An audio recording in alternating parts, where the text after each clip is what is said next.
So చూసారు కదా కనక భవనం ఎంత మంచిగా ఉందో, చాలా ప్లెజెంట్గా ఉంది.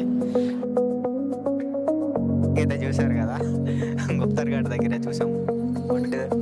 ఈ బోటింగ్ అయితే వెళ్ళేవాళ్ళు. జై శ్రీరామ్, జై శ్రీరామ్. ఇది అయోధ్య రామ మందిరము. ఇక్కడ నుంచి ప్రజెంట్ అయితే దర్శనం అయితే కంప్లీట్ అయిపోయింది. అసలు ఆసం ఉంది దర్శనం అయితే. టెంపుల్ అయితే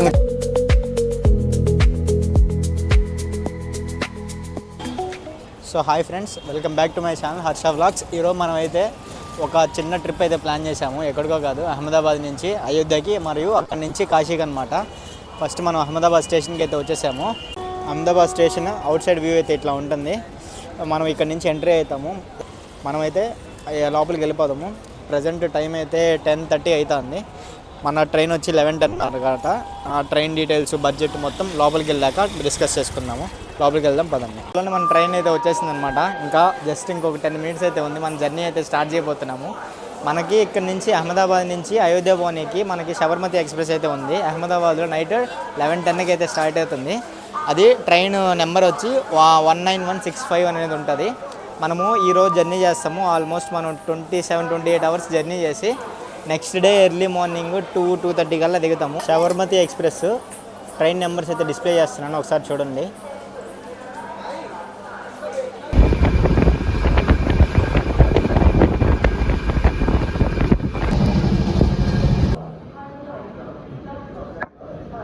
అవర్స్ ఆఫ్ జర్నీ తర్వాత రాముడి బర్త్ ప్లేస్ అయిన అయోధ్యకి అయితే వచ్చేసాము. Welcome to Ayodhya. మనకైతే ఖచ్చితంగా 30 అవర్స్ పైన అయితే పట్టింది. మొన్న రాత్రి నైట్ 11కి స్టార్ట్ అయ్యాము. ఇప్పుడు ప్రజెంట్ 4 అయితే అవుతుంది. 29-30 అవర్స్ అయితే పట్టింది. ప్రస్తుతానికి మనం ఇక్కడికి వచ్చేసాం కదా. ఇక్కడ నుంచి మనం ఎక్కడికి వెళ్ళాలి, ఏమేమి చూడాలి మొత్తం అయితే మీకు ఎక్స్ప్లెయిన్ చేస్తాను. అయోధ్య రైల్వే స్టేషన్లో మనకి 2 రైల్వే స్టేషన్స్ అయితే ఉంటాయి. ఒకటి అయోధ్య కాంట్ ఒకటి ఉంటుంది, ఆ తర్వాత అయోధ్య ధామ్ అనేది ఉంటుంది. మనం అయోధ్య ధామ్ దగ్గర అయితే దిగితే మనకి మందిర్ అయితే దగ్గర ఉంటుందన్నమాట. కాంట్ దగ్గర దిగితే ఒక 7 కిలోమీటర్స్ ఎక్స్ట్రా అయితే వస్తుంది. అందుకనే మనము అయోధ్య ధామ్ దగ్గర అయితే దిగాము. స్టేషన్ అవుట్ సైడ్ వ్యూ, లోపల వ్యూ అయితే చూడండి ఎట్లా ఉంటుందో. మొత్తం చూడండి ఇట్లా ఉంటుంది అయితే వ్యూ. అయిపోయిన తర్వాత మనం బయటికి అయితే వెళ్దాం. రైల్వే స్టేషన్ అయితే చాలా బాగా డెవలప్ చేశారు, చూడండి ఎక్సలెంట్ ఉంది రైల్వే స్టేషన్ అయితే. మనము ఎగ్జిట్ దగ్గరికి పోయి ఇక్కడికి వెళ్తామంటే గేట్ నెంబర్ 3 పక్కన ఎగ్జిట్ అనేది ఉంటుంది. అక్కడికి నుంచి బయటికి వెళ్ళిపోయిన తర్వాత మనం ఆటో షేర్ చేసుకొని మనం రూమ్కి అయితే వెళ్దాం.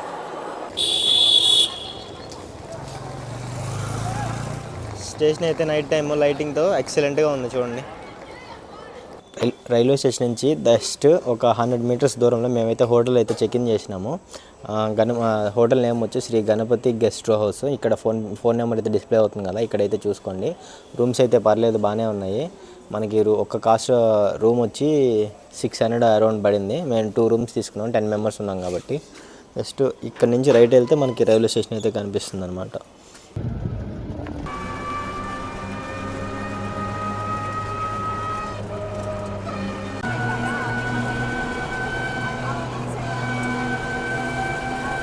ఇప్పుడైతే మనము సరయూ ఘాట్ దగ్గరికి అయితే వచ్చాం. మన హోటల్ దగ్గర నుంచి ఆటో వాడు జస్ట్ పర్ పర్సన్ 20 రూపీస్ అయితే ఛార్జ్ చేశాడు. ఒక 3.5 కిలోమీటర్ అయితే ఉంటుంది మన రైల్వే స్టేషన్ దగ్గర నుంచి. ఇప్పుడు లతా చౌక్ ఉంది. లతా చౌక్ దగ్గరే మనకి సరయూ ఘాట్ అనేది ఉంటుంది. ఒకసారి వ్యూ అయితే చూడండి మీరు కూడా.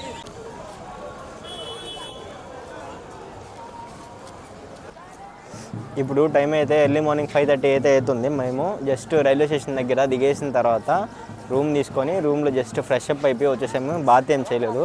సరయూ ఘాట్ దగ్గర ఒకసారి మునిగి మళ్ళీ మనం రూమ్ దగ్గరికి వెళ్ళి ఫ్రెష్ అప్ అయ్యి అక్కడి నుంచి రామ మందిరం దగ్గరికి వెళ్ళాలని చెప్పి అనుకుంటున్నాము. రామ మందిరం మనకి 7కి ఓపెన్ చేస్తారు కదా. ఇప్పుడు ప్రజెంట్ 5:30 అయితే అవుతుంది. ఇప్పుడు మునిగేసిన తర్వాత కొద్ది టైం అయితే పడుతుంది. మునిగిన తర్వాత మళ్ళీ మనము రూమ్కి వెళ్ళి ఫ్రెష్ అప్ అయ్యి బట్టలు మార్చుకొని ఇంకా రాముడి గుడి దగ్గరికి అయితే వెళ్తాము. రాముడి గుడి కన్నా ముందు మనకి హనుమాన్ గారు అనేది ఒకటి ఉంటుంది. అక్కడికి వెళ్ళేసిన తర్వాత రాముడి దగ్గరికి వెళ్తాం అనమాట. మనం ఇప్పుడైతే ప్రజెంట్ సరయూ ఘాట్ దగ్గర ఉన్నాము. ఒకసారి వ్యూ చూపిస్తాను, చూడండి ఎంత మంచిగా ఉందో.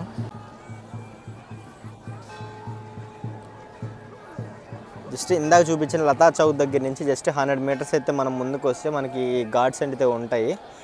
మనము ముందుకు వెళ్ళి అక్కడ బాత్ అయితే చేయొచ్చు. మునిగేసిన తర్వాత వెళ్ళిపోవడమే ఇంకా.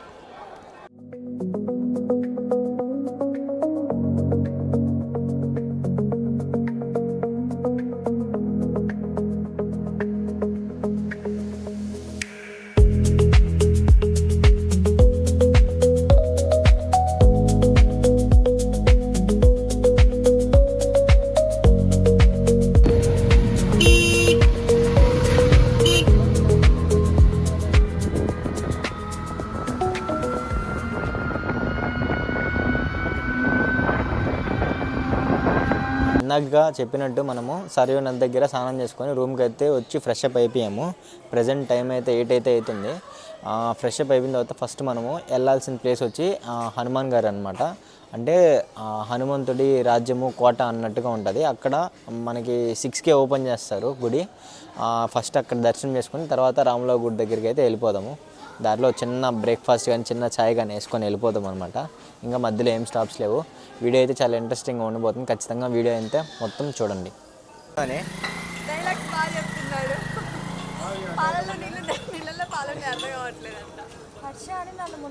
చిన్న ఛాయ్ బ్రేక్ అయితే ఉంది. అయిపోయిన తర్వాత బ్లాగ్ అయితే స్టార్ట్ చేద్దాం మనం.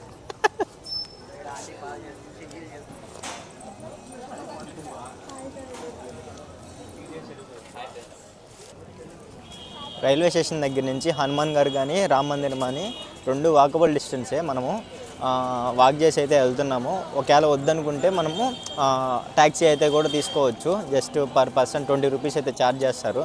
ఒకవే మనకి బ్లాక్లో ఉందన్నమాట, అందుకని వాళ్ళు మొత్తం తిరుక్కోరావాలి కాబట్టి 20 రూపీస్ అయితే ఛార్జ్ చేస్తారు. నార్మల్గా అయితే అంత కూడా 5 to 10 రూపీసే ఉంటుంది. చూద్దాం, వాకబుల్ డిస్టెన్సే కదా, వెళ్ళిపోదాం. అక్కడికైతే వచ్చి అప్డేట్ అయితే ఇస్తాను మీకు.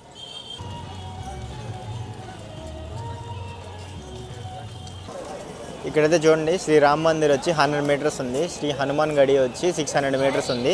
దీనికి ఎగ్జాక్ట్ ఆపోజిట్లో వచ్చి మనకి ధామ్ అనేది వస్తుంది, అయోధ్య ధాము. అక్కడే కరెక్ట్గా దానికి ఆపోజిట్లోనే ఇవన్నీ ఉంటాయి. మనకి రైట్ సైడ్ వెళ్తే రామ్ మందిర్, రైట్ సైడ్ వెళ్తే హనుమాన్ గడి. ఇక్కడ నుంచి మనం నడుచుకొని అయితే వెళ్తున్నాం. పెద్ద డిస్టెన్స్ అయితే ఏం అనిపించట్లేదు, వాకబుల్ డిస్టెన్స్. వితిన్ 4 to 5 మినిట్స్లో అయితే మనము హనుమాన్ గడి దగ్గరికి రీచ్ అయిపోవచ్చు.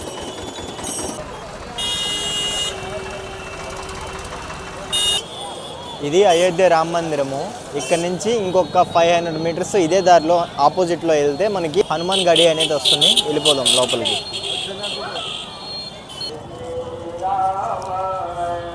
ఇదే హనుమాన్ గడి అవుట్ సైడ్ వ్యూ అయితే చూడండి ఎట్లా ఉందో. హనుమాన్ గడి ఎంట్రన్స్ అయితే ఎట్లా ఉంటుంది, లోపలికి అయితే వెళ్ళిపోతాము. కొన్ని స్టెప్స్ అయితే ఉంటాయి, పైకి ఎక్కేసి హనుమాన్ గడి దగ్గరికి వెళ్ళిపోదాం.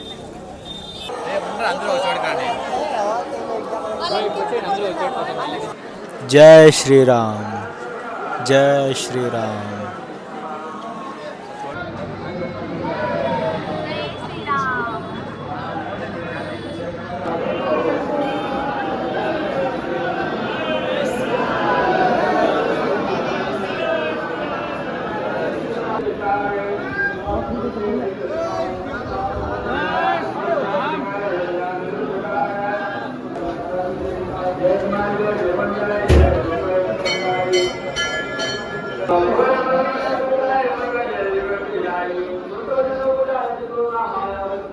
ఇప్పుడే మా దర్శనం అయితే కంప్లీట్ అయిపోయింది. మేము ఎంటర్ అయింది కరెక్ట్గా 8:40కి ఏమో ఎంటర్ అయినాము. బయటకు అయితే 9:10కి అయితే వచ్చేసామన్నమాట. కరెక్ట్గా 30 to 40 మినిట్స్ అయితే అయిపోయింది అనమాట. ఎక్కువ అయితే అవ్వలేదు. మేము కొద్దిగా ఎర్లీగా వచ్చాం కాబట్టి కొద్దిగా త్వరగా అయిపోయింది. ఇప్పుడు లేట్గా వచ్చారు కాబట్టి ఇప్పుడు చాలా మందికి చాలా లేట్గా దర్శనం అయితే అవుతుంది. ఒకసారి చూడండి ఇప్పుడైతే ఎంత పెద్ద క్యూ ఉందో. ఇప్పుడైతే ఆల్మోస్ట్ 1 to 1.5 hours అయితే పడుతుందంట. మాకు లక్కీలీ 30 to 40 మినిట్స్లో అయితే కంప్లీట్ అయిపోయింది. ఇక్కడ త్వరగా కంప్లీట్ అవ్వాలంటే మీరు try to come early as possible అనమాట. ఎంత త్వరగా వస్తే అంత త్వరగా మీకు దర్శనం అయితే కంప్లీట్ అయిపోతుంది. మీకు ఇంకో విషయం అయితే చెప్పాలి, ఇక్కడ కొద్దిగా లైట్గా స్కామ్లా జరుగుతుంది. ఎట్లా అంటే అందరూ షాప్కి చెప్పల్స్ ఫ్రీగా అని చెప్పి చెప్పల్ స్టాండ్ ఫ్రీ అని చెప్తారు. కాకపోతే మీరు తిరిగి వచ్చిన తర్వాత మీకు ఏం చేస్తారంటే మా దగ్గర మీరు ప్రసాదం తీసుకోవాలా, మా దగ్గర మీరు గార్లాండ్ పూలమాల అన్నీ తీసుకోవాలా, అప్పుడే మీకు ఎలా ఉంటుంది అంటారు. దగ్గర మీకు 150 రూపీస్ అయితే ఛార్జ్ చేస్తారు ఆ రెండింటికి. ప్రసాదము ఆ మాల అయితే మీకు ముందే ఇచ్చేస్తారనమాట. ఫస్ట్ ఫ్రీ అని చెప్పి మొత్తం మనము చెప్పులన్నీ ఇప్పేసిన తర్వాత వాళ్ళు అయితే మాట మార్చి ఇట్లా తీసుకోవాలి, మా దగ్గరే తీసుకోవాలని చెప్తారు. అదొకటే కొద్దిగా బిహేవియర్, మిగతా అంతా ఓకే. దర్శనం అయితే చాలా బాగా జరిగిందనమాట. ఇప్పుడు హనుమాన్ గడి అయిపోయింది కాబట్టి ఇప్పుడు రామ్ మందిర్ దగ్గరికి అయితే వెళ్ళిపోదాం. చలో, మొత్తానికి క్యూలో అయితే ఎంటర్ అయిపోయాము. ప్రస్తుతానికి టైం అయితే మనకి 10 అయితే అయిపోతుంది. జస్ట్ 9:55 ఎగ్జాక్ట్ టైం అయితే. ఎంత టైం అవుతుంది అయితే చూద్దాము. ప్రస్తుతానికి ఫ్రిస్కింగ్ సెక్యూరిటీ పాయింట్ అయితే అయిపోయింది. ముందుకు వెళ్ళిన తర్వాత బెబేజ్ పాయింట్ ఉంటుంది. అక్కడికి వెళ్ళిన తర్వాత లగేజు ఫోన్స్ అన్నీ అక్కడ హ్యాండ్ ఓవర్ చేసి మనం ఎక్కడికైతే వెళ్ళాలన్నమాట. జై శ్రీరామ్.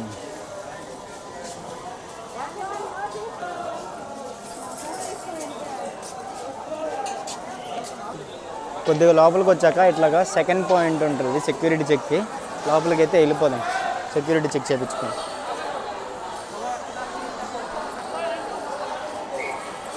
సెక్యూరిటీ పాయింట్ 2 అయితే అయిపోయిందనమాట. ఇక్కడ బయటకు వచ్చేసరికి వెదర్ ఫుల్గా చేంజ్ అయిపోయింది. 45% అయితే రెయిన్ ఉందని ఛాన్సెస్ ఉంది. అసలు వెదర్ అయితే ఆసమ్ ఉందనమాట. ఒకసారి చూపిస్తా చూడండి మీరు కూడా.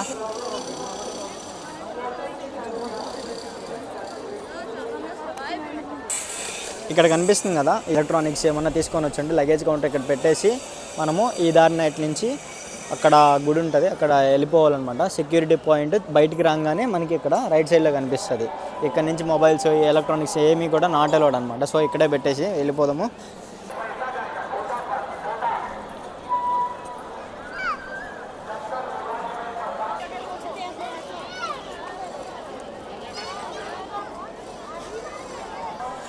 అన్నీ నాట్ అలౌడ్ కాబట్టి ఇంకా బ్లాగు దర్శనం అయిపోయిన తర్వాత నేను వచ్చి చెప్తానమాట. దర్శనానికి ఎంత టైం పడుతుంది, ఎలా ఉంది మొత్తం చెప్తాను. అప్డేట్స్ ఏమన్నా ఉంటే కీప్ వాచింగ్. ప్రజెంట్ అయితే దర్శనం అయితే కంప్లీట్ అయిపోయింది. అస్సలు ఆసమ్ ఉంది దర్శనం అయితే. టెంపుల్ అయితే ఇంకా చెప్పబడలేదు. బా ఇంకా నేను చూసిన టెంపుల్స్ ద బెస్ట్ టెంపుల్ అనుకోవచ్చు. మైండ్ బ్లోయింగ్ అసలు చూడంగానే ఇంకేం లేదు. నాకైతే టైం పట్టింది 40 minutes టైం పట్టింది. Luggage and electronics and luggage chappals deposit చేయడానికి నాకు 20 minutes టైం పట్టింది. అది అయిపోయిన తర్వాత నాకైతే 40 minutes అయితే బయటకు వచ్చేసాం. బయటకు వచ్చేసిన తర్వాత ప్రసాదం అయితే ఇచ్చారు. అయిపోయింది. ద బెస్ట్ ఎక్స్పీరియన్స్ అయితే అంతే. సూపర్ కేక. నెక్స్ట్ అయితే వేరే దానికైతే వెళ్దాము. ఫస్ట్ ప్రజెంట్ మేమైతే ఇంకా ఏం బ్రేక్ఫాస్ట్ చేయలేదు. బ్రేక్ఫాస్ట్ ఏమైనా చేసేసి తర్వాత మనం స్టార్ట్ అవుదాం. Okay bye.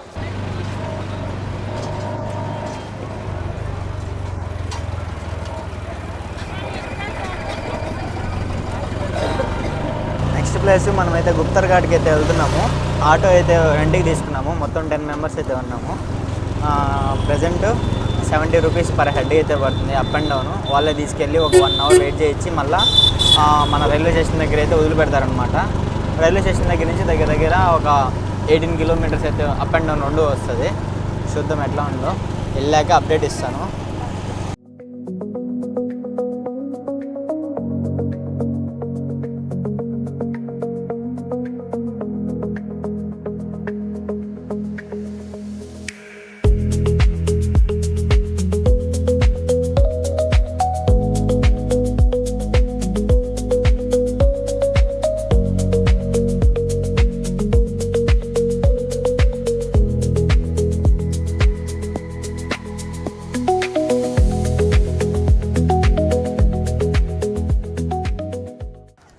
ఫైనల్గా మనమైతే గుప్తర్ ఘాట్ దగ్గరికి అయితే వచ్చేసాము.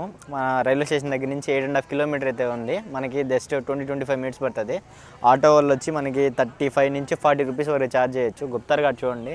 గుప్తర్ ఘాట్ అంటే రాముడు ఈ నదిలోనే గుప్తుడైపోయాడు అని చెప్పి అర్థం. అందుకే ఈ పేరు వచ్చింది గుప్తర్ ఘాట్ అని. మొత్తం అయితే చూడండి, వ్యూ అయితే చాలా బాగుంది. చల్లగా వెదర్ అయితే ఉంది, వర్షం పడేలాగా. అవసరం చూడండి, వ్యూ చాలా పీస్ఫుల్ అంటే చాలా పీస్ఫుల్గా ఉంది.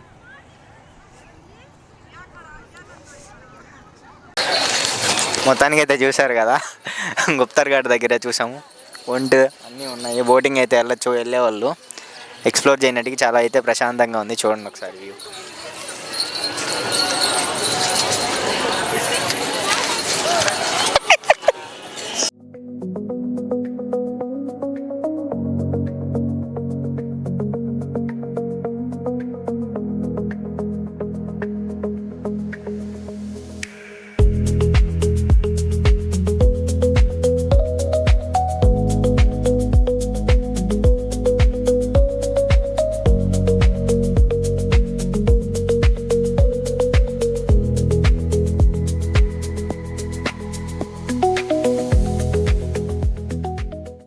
तो भैया इस प्लेस का इम्पोर्टेंस आपका बाद में बताओ।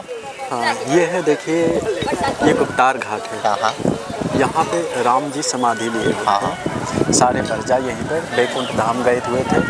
तो यहाँ पे जैसे कहा गया है कि ये गुप्तार घाट तपोभूमि और वहाँ यहाँ से तकरीबन 12 किलोमीटर की दूरी पे राम जन्मभूमि, जो कि राम जी खेले कूदे आगे बढ़े वहाँ से, तो यहाँ पे आकर के इन्होंने समाधि ली। तो ये कहा गया है तपोभूमि वो है राम जन्मभूमि। इस नदी में समाधि हुआ? हाँ, यहाँ पे। तो इस अयोध्या धाम में 4 धाम है। जैसे कि अपना राम जन्मभूमि, जैसे बाहर से लोग आते हैं सबसे पहले दर्शन करने के लिए तो राम जन्मभूमि जाते हैं। राम जन्मभूमि जाने के बाद फिर इसके बाद यहाँ आते हैं। तो इसके बाद फिर गुप्तार घाट आकर के फिर नंदीग्राम से भरत कुंड से सूरज कुंड। तो ये अयोध्या में 4 धाम है। तो पूरा चार कुंड है जी, 4 कुंड। हाँ, तो ये मोक्ष की प्राप्ति यही तो हुई थी। इसीलिए ये कहा गया है कि जैसे गांव में अकाल मृत्यु हो जाती है, लोग स्नान करने के लिए यहाँ पर आते हैं कि मोक्ष की प्राप्ति हो। जैसे गांव लोग संगठित होकर के यहीं पर आते हैं और यहाँ पे आचमन करते हैं, लोग पूजा पाठ करते हैं कि मोक्ष की प्राप्ति है। तो मैं यही कहना चाहता हूँ कि लोग आ रहे हैं और मैं फ़ोटोग्राफ़र हूँ। जैसे यहाँ पर फ़ोटो क्लिक करता हूँ, 10 रुपया चार्ज करता हूँ यात्रियों से और उनके फ़ोन में सॉफ्ट कापी दे देता हूँ। तो मैं यही गुप्तार घाट के बारे में यही 2 लाइन पंक्ति कहना चाहता हूँ कि हे सैया हमका अयोध्या घुमाएगा, हे सैया हमका अयोध्या घुमाएदा, गाँव के मुखिया के जाते हैं गाड़ी, जल्दी से चला जगा ना ही मिले खाली, अरे दर्जी से पैसे लहंगा सियादा, हे भैया हमका अयोध्या घुमाएदा। तो मैं यही कहना चाहता हूँ कि लोग आवें यहाँ पे राम जी का दर्शन करें। ये है राम और लक्ष्मण सीता जी का अंदर मंदिर है जो कि बिना शस्त्र के है, धनुष बाण सारा रखे हुए हैं। और उधर के साइड जो कि है चरण पादुका, यहाँ से तकरीबन 500 मीटर की दूरी पे, और इधर है शिवलिंग। यहाँ पे सब लोग आते हैं दर्शन करने के लिए। जी, उसका आपका नाम बताओ भाई? सूरज कुमार सर। ठीक है फ्रेंड्स, इसका नाम सूरज कुमार। आपको फ़ोटो चाहिए तो वो वाला 10 रुपये में आपको फ़ोटो अच्छे से खींचूँगा और ये फ़ोटो सॉफ्ट कॉपी आपका फ़ोन में भेजूँगा। आपको फ़ोटो कापी चाहिए तो उसको नाम सूरज कुमार याद करो, इधर ही है। मेरा मोबाइल नंबर है 9670641313। इस नंबर पे कॉल करें और लोग फ़ोटो खिंचावें। Thank you.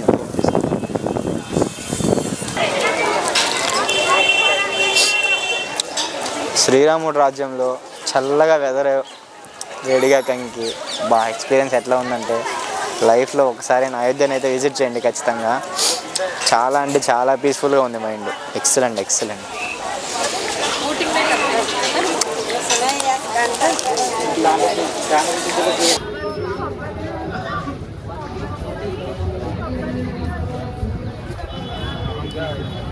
ఫైనల్లీ మనం కనక్ భవన్ దగ్గరికి అయితే వచ్చేసాము. అవుట్ సైడ్ వ్యూ అయితే ఇట్లా ఉంటుంది. లోపలికి అయితే వెళ్ళిపోదాం.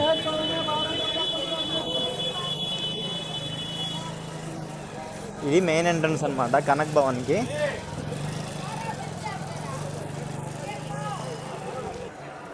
సో ఇప్పుడైతే మనం కనక్ భవన్ దగ్గర అయితే ఉన్నాము. అసలు కనక్ భవన్ అనే పేరు ఎందుకు వచ్చిందంటే బంగారు భవనం అనమాట. ఈ బంగారు భవనాన్ని ఎవరు గిఫ్ట్ ఇచ్చారంటే సీతారాములు పెళ్లి కానుకగా దశరథ మహారాజు 3వ భార్య అయిన కైకేయి సీతారాముల వారికి పెళ్లి కానుకగా ఇచ్చింది. పెళ్లి అయిపోయిన తర్వాత ఇదే అనమాట బంగారు భవనము. లోపలికి వెళ్ళి అయితే మనం చూద్దాం ఎలా ఉందో. వెళ్దాం పదండి.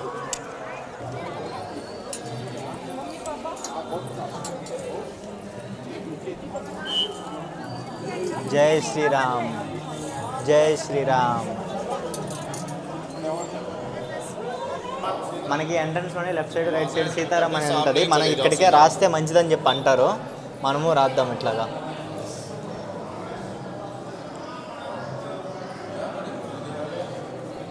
జై శ్రీరామ్. టెంపుల్ లోపల చూడండి, మొత్తం గోల్డెన్ కలర్లో ఉంది. అందుకే ఇట్లాగా గోల్డెన్ టెంపుల్ అని చెప్పి వచ్చింది కనక్ భవన్.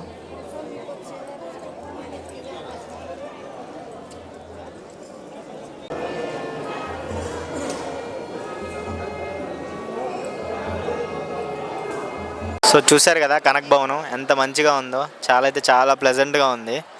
అబ్బా అసలు రష్ లేదు ఇక్కడ. చాలా వితిన్ 2 to 3 minutesలో అయితే మీకు దర్శనం కంప్లీట్ అయిపోతుంది.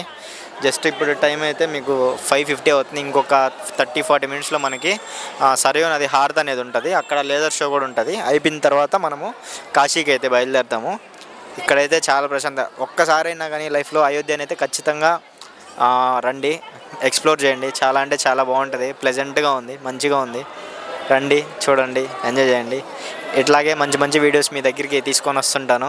లైక్ చేసి సబ్స్క్రైబ్ చేసి అందరికీ షేర్ చేయండి నచ్చితే. Thank you.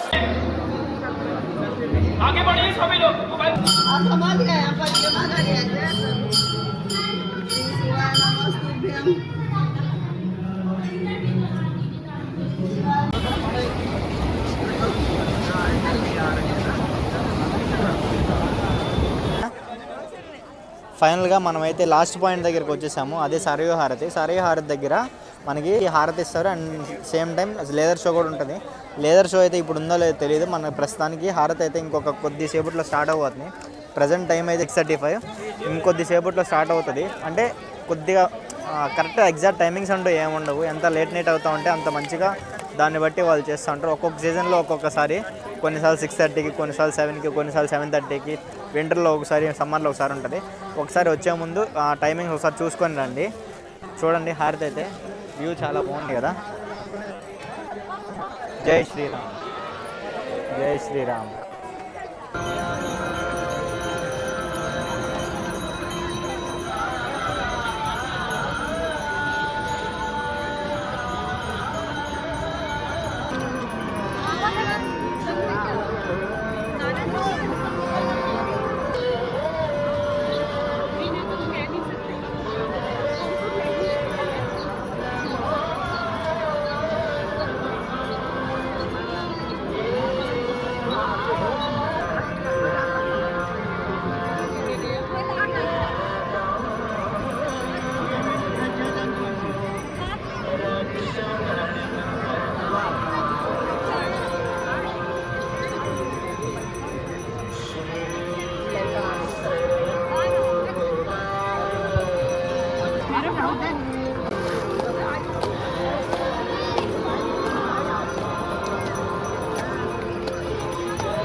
లైట్ షో అని చెప్పాను కదా, ఇదే లైట్ షో అనమాట. జస్ట్ హారతి ఇచ్చేదానికి ఆపోజిట్లోనే ఉంటుంది. ఒకసారి చూడండి.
ఇక్కడితో మన అయోధ్య టూర్ అయితే కంప్లీట్ అయిపోయింది. మనం నెక్స్ట్ కాశీకి అయితే బయలుదేరుతున్నాము.